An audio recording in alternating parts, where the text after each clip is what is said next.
Sa pyetja tjetër thotë selam aleikum hoxha, më ka trahtuar burri më ka trahtuar thotë përmes internetit me një grua dhe kam vazhdu bisedat muaj të gjata. Ja kam zënë telefonin me fjalë mirë, po tash u pendu dhe u pendu për mua s'më heket dyshimi. A ka mundësi t'i besoj këtij harami Zoti më kthy me një smundje të fëmijët?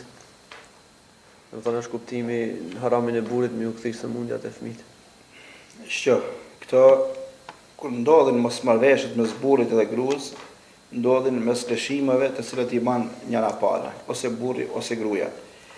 Momentin kur gruaja tradhton burrin, ndodhin gjona shumë të rënda atje.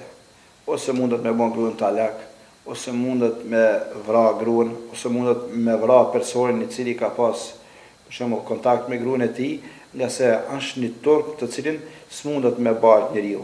Se në mban njeriu ta ketë gruan e vet të cilën e ka pas dashurinë ta, ajo me pas kontakt me burra të tjerë. Konkretisht ajo faktikisht i vjen se është lavire në këtë moment grua. Burrit se ne ban këtë edhe më një herë i merr hapat radikale, ose vrasja, ose talaki, ose diçka që është më e keqe. Në të kundërtën, kur ndodh që burri ta tradhton gruan, edhe gruaja i ban të njëjtat veprime. Mirë po çka, gruaja është më e dobët.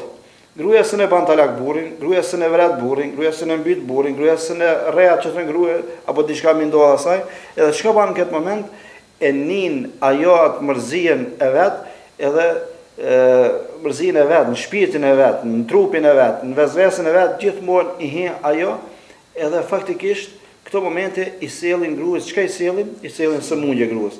Jo që Allahu ja çoj sëmundjen, po nga mërzia se e pa që ka kalu jetë 20 vite nështë me burrin, të në të mirët i kanë pasë, jetë luksoze kanë kaluar me fëmijë me krejt, momente kër ka trahtu burri, ajo tashmo nisë me hi dëshimet në lojan ta, edhe i kryojnë smujet. Ato smuje nuk janë pja Allahut. Allahu se ka qu, smundet i ka kryu vetë. Mirë po, nëse ban të ube, a i kina një rast një nga sahabët, Maizi. Ki Maizi e ka ban një gabim, ka ban zinon. Kjo ka nuk në kone pejgamberit alayhis salam. Edhe mësi e ban një zinon, ka shku, ka thonë, ja Rasulullah, tahirni, pastrom.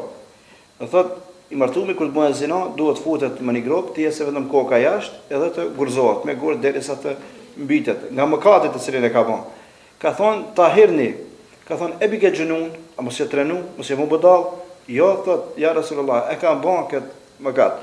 Ka shku të familja vetë, Rasulullah, ka thonë, abe, çka është problemi i këtij? Thojnë, ka ban zina edhe a shpendu atë shumë. Edhe kanë marrë sahabët, e kanë fut në tokë, e kanë gurzuar, derisa ka vdek Maizi. Resulullah i ka thonë, sallallahu alaihi wasallam, e kanë ba duke lundru në lumejt e xhenetit. Pse?